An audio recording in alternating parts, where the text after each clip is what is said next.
새학년 되기를 되게 기다렸습니다. 방학이 끝나고 학교 가기를 기다렸습니다. 왜 그럴까요? 놀려고. 뭐 공부하려고가 아니라 친구들하고 놀려고. 제발 좀 방학이 끝나고 친구들 좀 만났으면 좋겠다.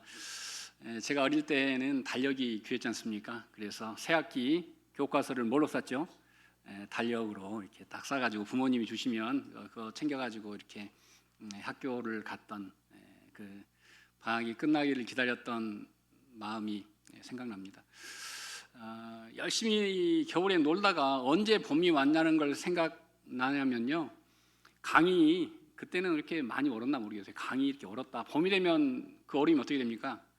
약간 물렁해지면서 이제 우리들은 그걸 일명 고무다리라고 불렀습니다. 얼음이 이렇게 약간 출렁출렁하면 이제 이 개구장이들이 그 위에서 누가 얼마나 더 멀리 가느냐 그 시합을 합니다. 그래서 그 시합에는 담력과 순발력이 필요해요. 하나는 심장이 강해야 되고 하나는 그 얼음이 살짝 올라갈 때 또 발을 이렇게 디뎌서 빠지지 않아야 되거든요. 그래서 제가 잘 했을까요? 못했을까요? 정말 많이 빠졌습니다. 많이 빠져서 많이 구출도 받고 하나님께서 불쌍히 여기셔서 여기까지 저를 이끌어 주셨습니다. 여러분 집에 센서등 있으시죠? 현관 앞에.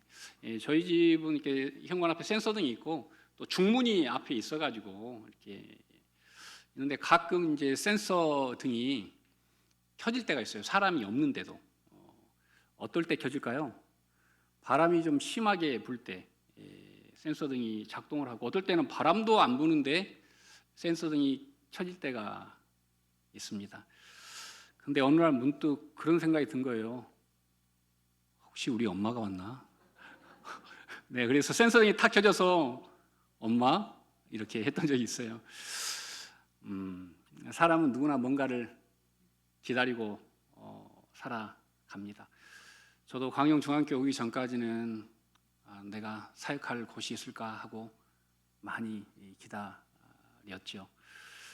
또 이렇게 이 자리에서 와 서서 또 이렇게 목회를 하다 보니까 진짜 기다려야 할 것이 있구나. 진짜 기다려야 할 것은 하나님의 뜻과 하나님이 나에게 맡기신 그런 일들을 어떻게 하나님의 마음이 흡족하게 완수하고 또 우리의 사명을 다하고 하나님 앞에 나아갈 수 있을까, 그런 생각을 우리가 해야 할 줄로 믿습니다. 여러분, 우리에게는 많은 믿음 중에서 기다리는 믿음이 필요합니다. 식물이 이 성장에 필요한 광합성은 낮에 하지만 실은 식물의 줄기와 그리고 생명과 열매를 충실하게 하는 시간은 긴 저녁의 기다림의 시간이 이 식물의 열매를 무르익게 하고 진짜 성장을 가져오는 시간은 바로 그 저녁의 어두운 기다림의 시간인데요. 여러분에게 사와르 선인장을 한번 사진으로 보여드리고 싶은데요. 여러분 많이 보셨을 거예요. 얘 이름이 사와르 선인장입니다. 씨는 아주 작습니다. 검정색인데요. 이 씨가 심겨지면 1년에 6mm가 자랍니다. 1년에 몇 mm요? 6mm, 1cm가 안 자라는 거죠. 그리고 한 30년이 지나면 꽃이 피고요. 그리고 75년에서 100년 정도 지나면 가지 하나가 옆으로 이렇게 뻗어 나옵니다. 저기 가장 큰 저기 있는 사와르 선인장은 150년 이상이 된 선인장입니다. 이 선인장의 줄기가 어떻게 뻗어 있습니까? 하늘로 이렇게 꼭 손을 올리듯이 이렇게 뻗어 있는데, 제가 아는 목사님께서는 애리조나 저기 투싼에 있는 이 선인장인데 쉬는 시간에 또는 괴로울 때 가끔 그 광야가 있는 저기에 가서 저 선인장을 보면서 기도한다고 합니다. 하나님, 제가 하나님이 부르실 때까지 이 하나님을 향한 나의 열정과 사명이 꺾이지 않게 해달라고 기도한다고 합니다. 참 재밌는 것은 저 사와르 선인장이 병들면 어디가 가장 먼저 꺾일까요? 이 솜 같은 가지가 가장 먼저 꺾인답니다. 그리고 그게 꺾여 있는 가지는 어김없이 다음에 가보면 죽어 있다고 합니다.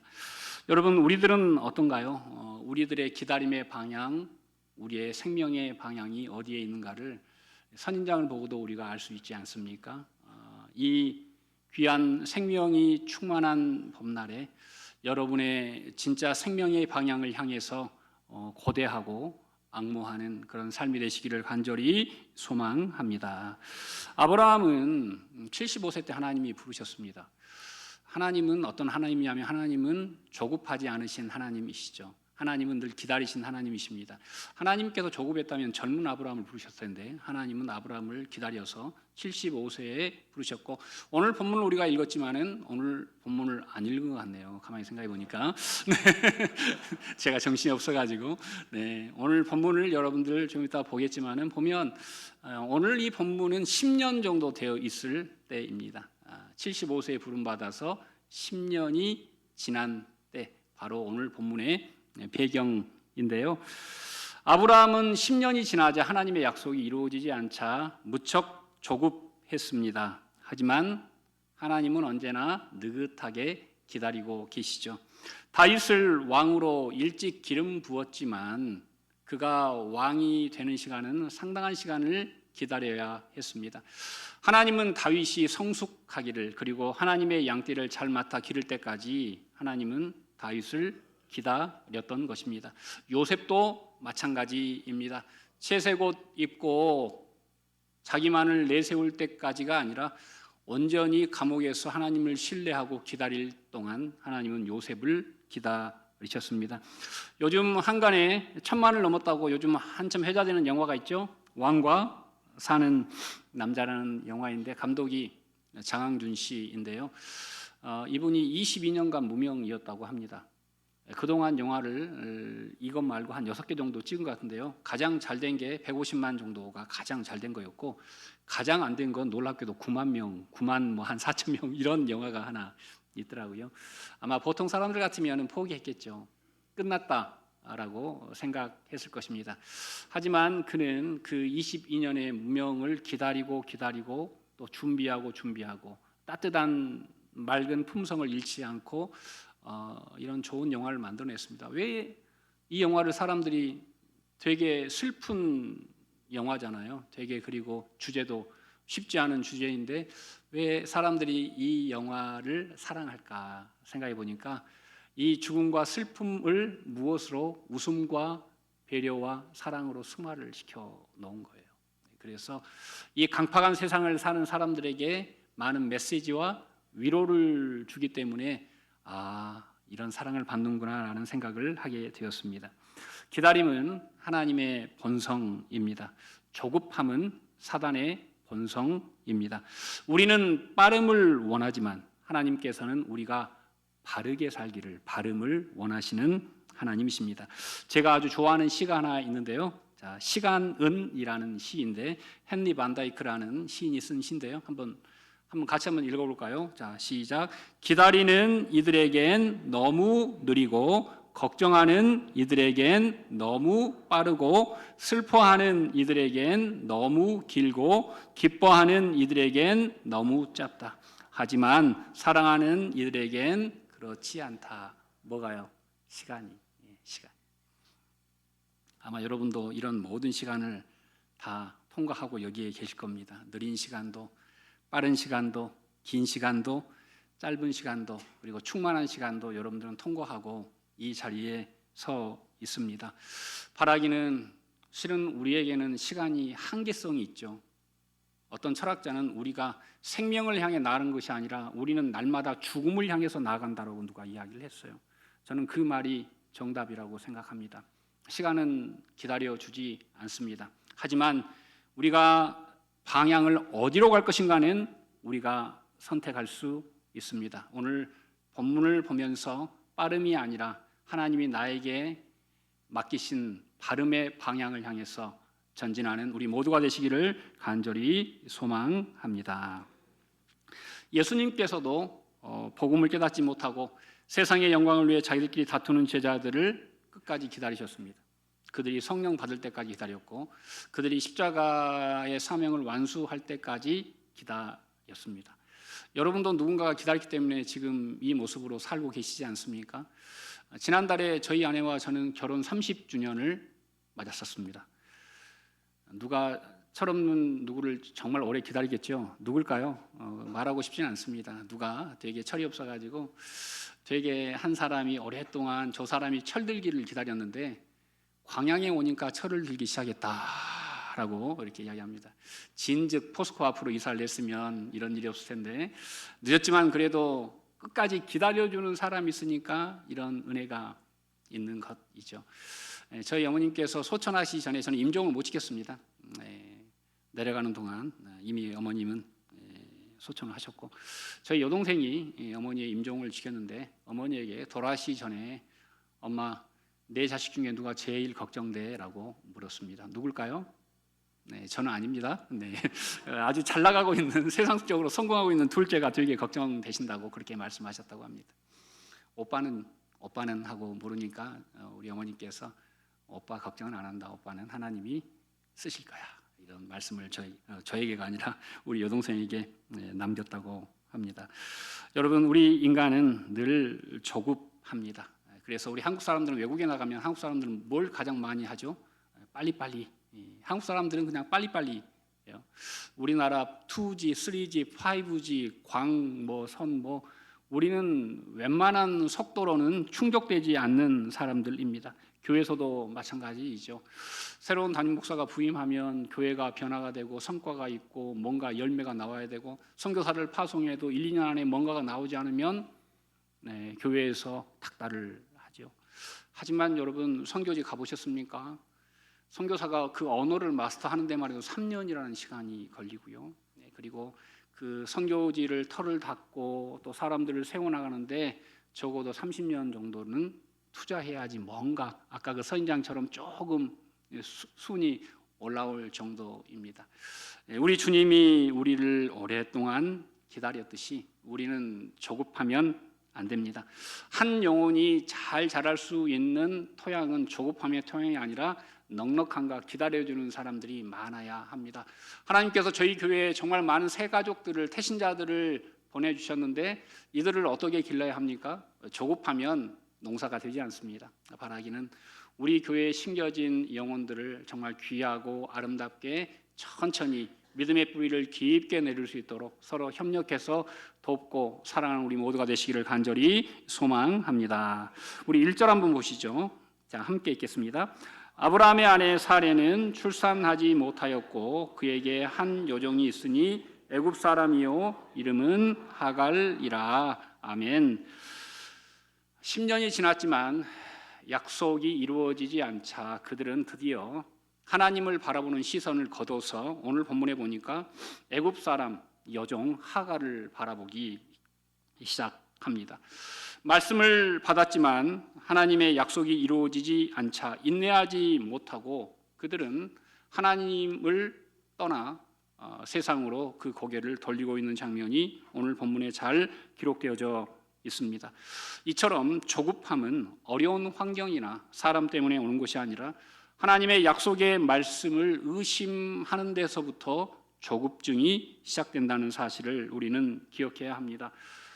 나약한 육신, 늙어가는 육신, 아내에게는 전혀 소망이 없고 사람만 보일 때 그때 사람들은 두려움에 빠지고 절망에 빠질 수밖에 없고 대체제로 또 사람인 하갈을 쳐다보는 그들의 한계를 우리는 만나볼 수 있습니다. 하지만 여러분, 죽은 것 같은 너무 늙어서 생명을 낳을 수 없는 사례에게 진짜 하나님의 생명이 숨어 있고 낳을 수 있고 생산할 수 있지만 그 하갈에게는 영원한 생명이 없음을 오늘 본문은 우리에게 말씀하고 있는 것입니다. 우리는 세상과 교회와 신앙과 그리고 세속 속에서 늘 번갈아 왕복하며 살아갈 때가 너무 많지 않습니까? 하지만 세상의 모든 생명이, 내 중심이, 나의 핵심이, 나의 원동력이 우리는 다 세상에 놓고 살아갈 때가 많습니다. 신앙은 그냥 있으면 좋고 없으면 약간 아쉬운 정도로 살아가는 신앙인들이 너무 많은 시대입니다. 오늘 일부 예배 때 저는 큰 은혜를 받았는데 우리 장근복 장로님께서 일부 예배 때 저 앞자리에서 앉아 계셨어요. 김배순 권사님은 내일 12시 30분에 정오에 수술을 하게 됩니다. 아마 저가 그런 경우였다면 서울의 병원에 입원해 계시는 아마 권사님 옆에서 있거나 아니면 그 근처 교회 가서 예배를 했을 것입니다. 그런데 장로님은 여기까지 다시 내려오셔서 예배했고 다시 또 올라가십니다. 그걸 보면서 저는 참 우리 교회에 좋은 어른들이 있구나라고 큰 감동이 되어서 혼자 저는 울컥해가지고 앞에서 혼자 울었습니다. 아무도 몰라요. 저만 그냥 울컥했어요. 너무 감사했어요. 야, 저런 신앙인, 저런 장로님이 계시구나. 남편이 부인 옆에서 간호하는 것보다, 혼자서 두려워하고 방황하는 것보다 나는 뭘 택하겠다? 나는 하나님을 예배하겠다. 내 자리를 지키겠다라고 그분이 선택하셨기 때문입니다. 여러분, 이 자리에 있는 우리 모두도 마찬가지입니다. 아브라함과 사레처럼 하나님의 말씀을 버리고 세상을 바라보는 것이 아니라, 우리가 세상을 살지만 어려움과 고난 속에 있지만 그럼에도 불구하고 하나님을 앙모하고 하나님을 어느 자리에서나 예배할 수 있는 우리 모두가 되시기를 간절히 소망합니다. 자, 2절 상반절을 한번 읽어볼까요? 자, 시작. 사레가 아브라함에게 이르되 여호와께서 내 출산을 허락하지 아니하셨으니 원하건대 내 여종에게 들어가라. 자, 이 사레의 치명적인 두 가지 실수가 오늘 본문에 기록되어 있는데요. 첫 번째 큰 실수는 하나님의 뜻을 자기의 뜻으로 대처해 버립니다. 하나님은 한 번도 출산을 막지 않으셨습니다. 그런데 스스로가 자기의 인생에 마침표를 찍었습니다. 뭐라고 찍습니까? 나는 끝났어. 나는 생명을 낳을 수 없어. 하나님이 진짜 계시기나 하나? 말씀의 능력이 있어? 기도도 필요 없네? 라고 사례는 마침표를 딱 찍은 것이죠. 제가 이렇게 삶을 뒤돌아보면서 많은 사람들이 저에게 마침표를 찍었습니다. 넌 안 돼. 넌 거기까지야. 너는 아직 부족해. 그런 마침표를 많이 찍었죠. 하지만 우리 하나님께서는 쉼표를 찍으셨습니다. 아니야, 괜찮아. 앞으로 충분히 너는 가능성이 있어. 내가 너와 함께한다. 그래서 여러분, 우리는 늘 삶 속에서 마침표를 찍는 인생이 아니라 쉼표를 찍어주는 인생이 돼야 돼요. 괜찮아요. 한번 따라서 해볼까요? 괜찮아요. 괜찮아요. 네, 이렇게 쉼표를 찍어주는 거예요. 교회에서도 마찬가지예요. 여러분 일터에서도 마찬가지예요. 가정에서도 마찬가지예요. 윽박질러서 될 일이 아무것도 없어요. 하나님께서는 우리를 마침표를 찍는 하나님이었으면 우리가 여기에 있을 사람이 누가 있어요? 벌써 다 끝났죠. 하지만 우리 하나님은 늘 우리에게 쉼표를 허락해 주셨어요. 또 한 가지, 사레는 하나님의 법을 버리고 하나님의 말씀을 버리고 세상의 법을 따릅니다. 그 당시 아브라함의 시대 즈음에 함무라비가 남긴 함무라비 법전이 남아있는데 한번 사진을 한번 보시죠. 이 함무라비 법전이 쐐기 문자로 발견되었는데요. 자, 그 당시 144조에서 145조에 이런 내용이 있습니다. 아내가 애를 낳지 못할 경우 첩을 드릴 수 있다. 단지 누가 허락해야 된다? 아내가 허락하면 가능하다. 자, 오늘 본문하고 똑같지 않습니까? 사레가 애를 낳지 못하니까 자기 종을 남편에게 줘서, 그럼 누가 그걸 허락해 준 거예요? 사레가 허락해 준 거예요. 그러니까 이걸 보면 사레가 하나님의 법을 버리고 세상 사람들이 사는 법을 선택했구나. 실은 우리 하나님의 법은 일부 다처제가 아니에요. 일부 일처제입니다. 에덴 동산에서 하나님이 주례하실 때 아담과 하와 1대1이었습니다. 그런데 오늘 본문에 보면 드디어 1대2, 1대3, 1대4 하나님의 뜻과는 전혀 다른 양상이 벌어지는데 그 출발점이 어디 있냐? 바로 그들이 무슨 법을 선택했다? 세상의 법을 선택하면서 이 사단이 일어났다는 것을 성경은 우리에게 말씀하고 있습니다. 자, 2절 하반절 보시죠. 자, 시작. 그로 말미암아 자녀를 얻을까 하노라 하며 아브라함이 사레의 말을 들으니라. 아멘. 아브라함은 지금까지요 하나님의 말씀만 들었어요. 조카 롯의 말도 안 듣습니다. 예전에 여러분 기억하시지 않습니까? 전쟁하고 승리하고 왔을 때 소돔 왕이 솔깃한 제안을 하잖아요. 너 이거 다 가져. 그런데도 그 말도 듣지 않았습니다. 그런데 오늘 본문에 보니까 누구의 말을 들었어요? 아내의 말을 듣습니다.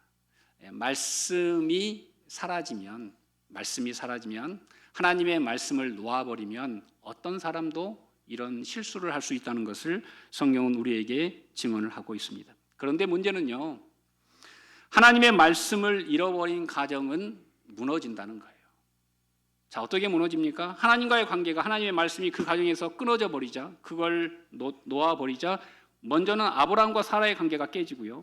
그 다음에 그 종과 아브라함과 사라의 관계가 깨집니다. 이 집안의 모든 관계가 우르르 와르르 무너지는 장면을 오늘 본문에서 우리는 만나볼 수 있습니다.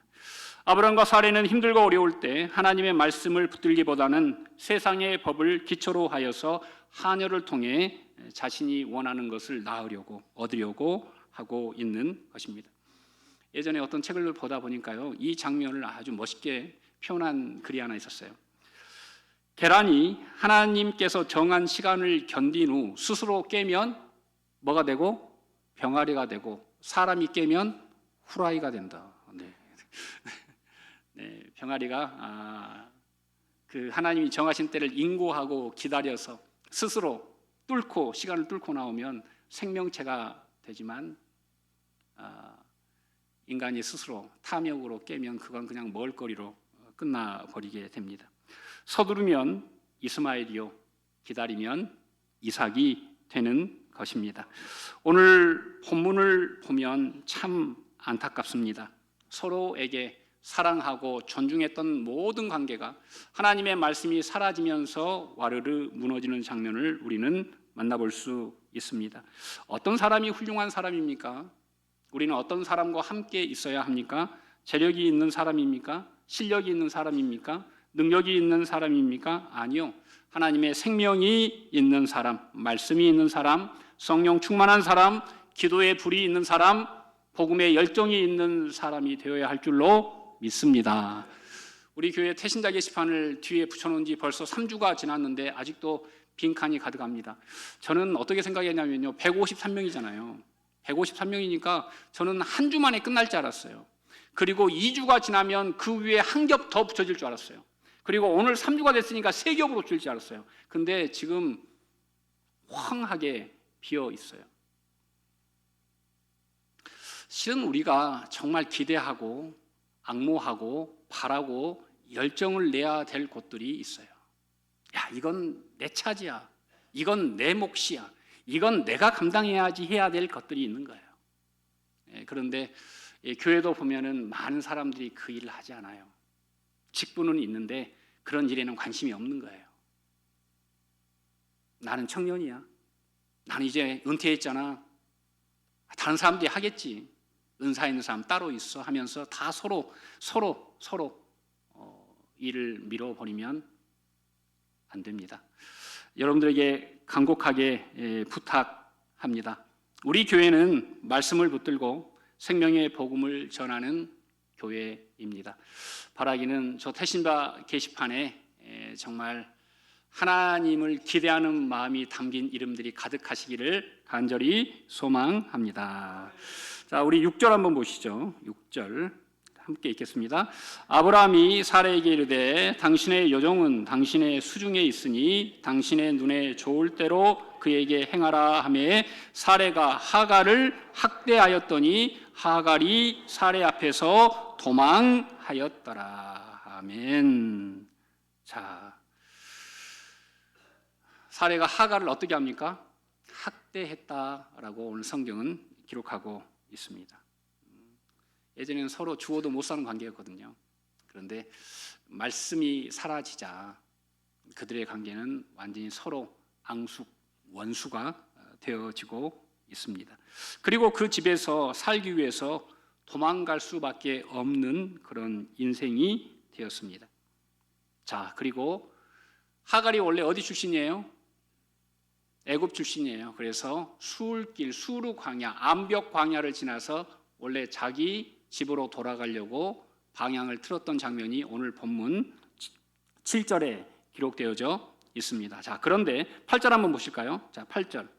자, 함께 읽겠습니다. 이르되 사라의 여종 하갈아, 내가 어디서 왔으며 어디로 가느냐. 아멘. 사라의 여종 누구요? 하갈아. 이 오늘 본문을 16장을 쭉 읽어보면요, 아브라함과 사라가 대화할 때 자기 종 하갈을 이야기할 때 뭐라고 할까요? 네 종, 내 종 이렇게 표현합니다. 당신의 종, 나의 종. 하갈의 이름을 한 번도 언급하지 않아요. 그런데 오늘 본문에서 하갈의 이름을 언급하는 장면 중에 최초가 바로 하나님의 사자, 그러니까 하나님께서 하갈의 이름을 부르시는 장면이 8절에 등장합니다. 하나님이 여성의 이름을 부르는 첫 번째 장면이 오늘 본문에 기록되어져 있습니다. 하갈은 죄인입니다. 어찌 보면. 하지만 하나님은 하갈의 이름을 아시고 그 존재를 있는 그대로 인정해 주셨습니다. 우리 모두는 하나님의 형상을 입고 지음받은 사람들입니다. 그래서 서로가 존중하면 이름을 부를 수밖에 없습니다. 그렇죠? 그 이름에 그 존재가 다 걸려 있기 때문이죠. 하지만 하나님의 말씀을 잃어버린 아브라함과 하갈에게는 하나님을 존중함 또한 사라져 버립니다. 종으로만 보이죠. 하나님의 형상이 보이지 않게 됩니다. 교회도 마찬가지입니다. 교회도 자기 마음에 들지 않고 자기 원하는 대로 되지 않으면 갑자기 직분도 사라지고 이름도 사라지고, 저는 교회에서 이놈 저놈하고 싸우는 걸 정말 많이 봤습니다. 여러분, 그 동시에 그건 교회가 아니게 되는 것입니다. 저는 우리 교회가 하나님께서 우리를 사랑하시고 우리를 위해 피 흘려 죽으신 그 하나님의 그 귀한 사랑을 존중하고 그 존중을 그대로 흘려보내는 정말 품격 있는 교회가 되시기를 간절히 소망합니다. 어떤 사람도 정말 우리가 허투루 부를 수 있는 인생은 아무도 없구나라는 생각을 우리는 늘 생각해야 되고 한 영혼을 존귀히 여겨야 합니다. 그런 사람들이 있는 곳에 생명이 자랍니다. 왜냐하면 태신자들이 교회에 와서 다른 거 보지 않습니다. 야, 우리들을 정말 존중하는구나, 배려하는구나, 이런 걸 보면서 그분들은 뿌리를 깊게 내리게 되어 있는 것입니다. 여러분, 실은 우리가 나 챙기기도 바쁜 세상이라고 우리는 쉽게 말하는데, 바라기는 우리 그리스도인들은 나를 보지 마시고 주님의 뜻을 바라보는 우리 모두가 되시기를 간절히 소망합니다. 자, 11절 보도록 하겠습니다. 함께 읽겠습니다. 그 이름을 이스마엘이라 하라. 이는 여호와께서 내 고통을 들으셨음이니라. 자, 이 슈마엘, 이건 하나님께서 들으셨다라는 뜻입니다. 슈마엘, 슈마 이스라엘. 네, 여러분, 하나님께서 들으셨다. 이스마엘의 이름을 누가 지어줬습니까? 하나님이 지어줬어요. 네. 하갈의 이름을 누가 가장 처음 불러줬습니까? 하나님이 불러주셨어요. 오늘은 최초가 많이 나와요. 하나님께서 최초로 부른 여인의 이름 하갈, 하나님께서 최초로 이름 지어준 사람 이스마엘. 그리고 또 하나 최초가 나오는데요. 13절 보시겠습니다. 자, 함께 읽겠습니다. 하갈이 자기에게 이르신 여호와의 이름, 나를 살피시는 하나님이라 하였으니 이는 내가 어떻게 여기서 나를 살피시는 하나님을 배웠는고 함이라. 아멘. 하갈이 자기에게 이르신 여호와의 이름을 지었다. 오늘 성경에 또 하나의 최초가 나오는데요. 사람이 하나님의 이름을 지은 장면이 오늘 처음에 나옵니다. 그 이름이 뭡니까? 어떤 하나님? 나를 살피시는 하나님.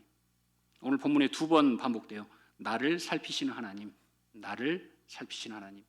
원래 히브리어를 제가 보니까 이거 히브리어를 번역하면 나의 등 뒤에서 나를 돌보시는 하나님.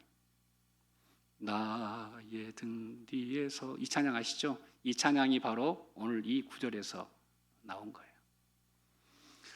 사랑하는 광영중학교의 성도 여러분, 하나님은 당신의 자녀를 결코 버리지 않으십니다.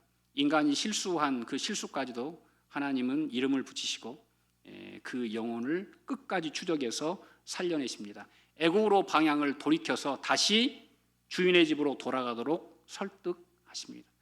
그 하나님이 우리의 하나님이시고 그 하나님의 사랑이 우리에게까지 왔다 있고 우리가 그 예수 그리스도의 사랑으로 지금 나음을 입고 영원한 번향을 향해 걸어가고 있는 줄로 믿습니다. 우리의 절망과 죽음의 자리까지 찾아오신 예수 그리스도의 십자가의 능력이 여러분의 눈물과 회한과 고민 속에 깃들기를 간절히 소망합니다. 우리는 지금 사순절을 보내고 있는데요. 내가 무엇을 기다리고 있는지, 내가 진정 예수 믿는 사람이지만 한 영혼을 고대하며 살아가는지, 하나님 맡기신 사명을 위해서 내가 고군분투하고 있는지, 내 남아 있는 날을 계수하며 주님 앞에 설 날을 기다리고 있는지, 정말 우리가 기다려야 할 것을 기다리는 우리 모두가 되시기를 간절히 축원드립니다.